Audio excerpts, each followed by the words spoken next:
Seorang pria melompat tinggi lalu berbalik dan melompat ke dalam air. Sedetik kemudian, aku tiba-tiba mendengarnya berjuang kesakitan. Setelah beberapa saat, suara perjuangan berhenti, sosoknya diseret ke dalam air dan menghilang. Gelembung yang menggelegak menunjukkan bahwa ini bukan masalah sederhana. Seorang penyelam berenang ke dalam gua di dasar sungai untuk dijelajahi. Melihat benda kuning bersinar, dia mendekat untuk melihat bahwa itu adalah sekantong kaviar transparan. Objek di dalamnya terlihat seperti ikan kecil yang lucu. Penyelam melepas sarung tangannya. Dia ingin menyentuh kaviar ini. Tapi tiba-tiba si penyelam diserang, tangannya digigit sesuatu. Dia mengeluarkan senter dan melihatnya. Di bawah cahaya redup, ribuan makhluk ganas menjulurkan taring mereka. Sedetik kemudian, mereka dengan panik bergegas menggigitnya. Rekan setimnya menemukan bahwa sabuk pengamannya rusak, dan headphone terus mengirimkan jeritannya yang menyedihkan. Kawan-kawan dengan cepat datang untuk melihat tetapi rekan satu tim dimakan oleh ikan. Belum lama ini Pak Mad Boy sedang memancing di danau. Pak Mad sedang minum bir sambil mendengarkan musik yang sangat menyegarkan. Ikan itu kemudian menggigit kailnya, menyebabkan perahu berguncang dan botol bir jatuh ke dasar danau. Sedetik kemudian, danau yang tenang tiba-tiba bergetar hebat, dasar danau tiba-tiba tenggelam. Pusaran air muncul di permukaan danau, memutar perahu di sekitar. Makhluk berkerumun keluar dari dasar danau out. Mad Boy jatuh ke danau, makhluk-makhluk itu bergegas menggigit tubuhnya. Setelah beberapa saat, danau kembali tenang, perahu masih terombang-ambing. Menerima berita bahwa seseorang hilang, agen khusus FBI datang untuk menyelidiki dan menemukan kapal kosong di darat. Julie ingin menarik kapal tunda yang tidak sengaja jatuh ke air. Menemukan mayat di dalam air membuatnya sangat ketakutan sehingga dia tidak bisa berhenti berteriak. FBI membawa ikan untuk menemui profesor yang berpengalaman. Ikan ini bergegas ke dalam air. Profesor tua itu tercengang dan tidak bisa mempercayai dengan matanya. Dia mencoba memasukkan tangannya ke dalam air. Sedetik kemudian, semua orang takut untuk berteriak, ternyata ini adalah makhluk yang hidup jutaan tahun yang lalu dan musnah. Mereka hidup dalam kelompok yang sangat ganas. Setiap jejak bau darah dapat memprovokasi mereka menjadi serangan kekerasan. Mereka adalah ikan pemakan manusia yang hidup paling lama di dunia. Tentunya getaran di dasar kolam batu memicu telur untuk menetas, mereka hidup kembali. Mengetahui hal ini, FBI tercengang. Karena sekarang adalah musim turis, ribuan turis berada di danau menikmati liburan.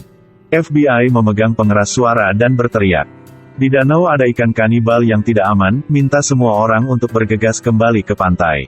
Para turis yang bermain sangat terpesona kirain dia berbohong. Begitu FBI selesai berbicara, mereka melompat ke dalam air. Kejutan danau besar menarik sekelompok ikan karnivora untuk bergegas menuju sekelompok orang. Permukaan air langsung mendidih seperti ketel mendidih. Semua orang panik, dan lari.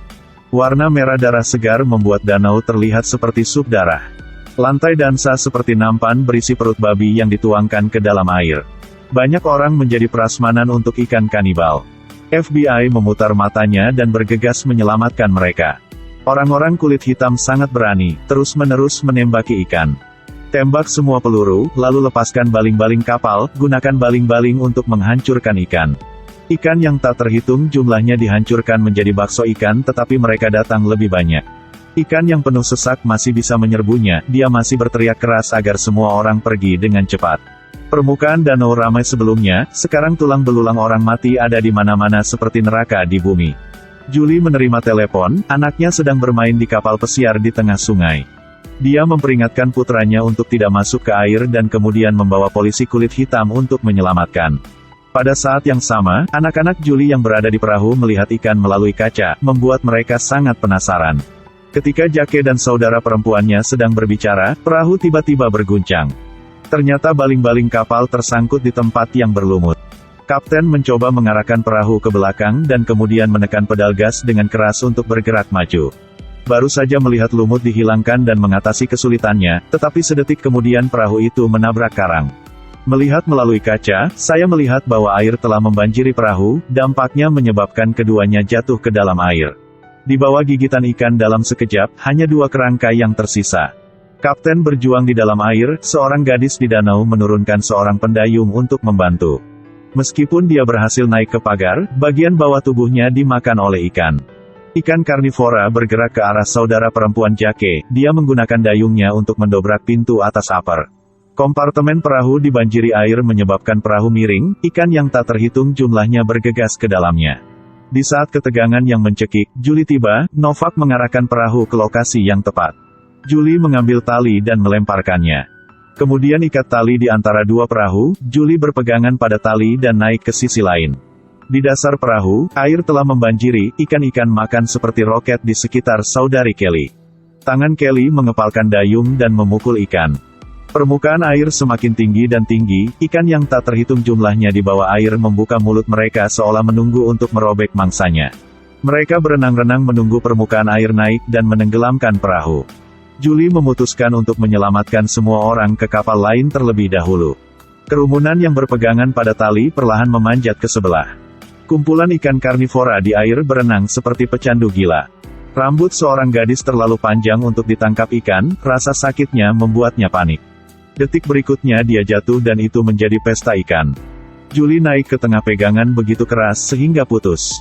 Untungnya itu tersangkut di pagar tetapi Julie sudah melorot di air. Dalam sedetik, dia akan dicabik-cabik oleh para gangster. Novak dengan cepat mengarahkan perahu untuk meregangkan tali, sehingga dia bisa menarik Julie dalam sekejap mata. Ikan takut langsung kabur. Adik Kelly masih terjebak di bawah perahu, Jake memutuskan untuk turun menyelamatkannya. Dia memutuskan untuk menggunakan kapten sebagai umpan. Sedetik kemudian, tangannya meraih kepanikan Jake melemparkannya ke bawah untuk menarik ikan. Jake berenang ke perahu dari sisi lain. Anta tim Timot KG Chiusang, Ket HP Voibo Dam Sekota Tertan Motki Pendu dan K. Dia berkata melalui radio ke Novak 10 detik hitung mundur, ayo berlayar. Jake menukik ke arah tangki bensin lalu membuka katup tabung gas. Tanpa diduga, setelah 10 detik hitungan mundur, perahu tidak bisa berjalan. Pada saat itu, detonator mengambang di air. Ikan kanibal mengira dagingnya penuh sesak. Mereka akhirnya memulai kapal. Perahu dengan 2 orang dikejar ikan. Dalam sekejap terjadi ledakan, ikan-ikan itu hancur berkeping-keping. Permukaan danau terapung dengan perut ikan yang ganas, akhirnya kedua bersaudara itu lolos. Pada saat ini profesor tua itu memanggil. Melalui penelitiannya, ikan pemakan manusia ini hanya dalam tahap remaja. Begitu profesor selesai berbicara, seekor ikan karnivora raksasa menerkam Novak. Seluruh perjalanan film ingin mengirim pesan kepada semua orang. Jangan pergi ke danau di mana tidak ada yang menginjakan kaki untuk berenang, Anda tidak tahu bahwa ada bahaya yang mengintai di bawah.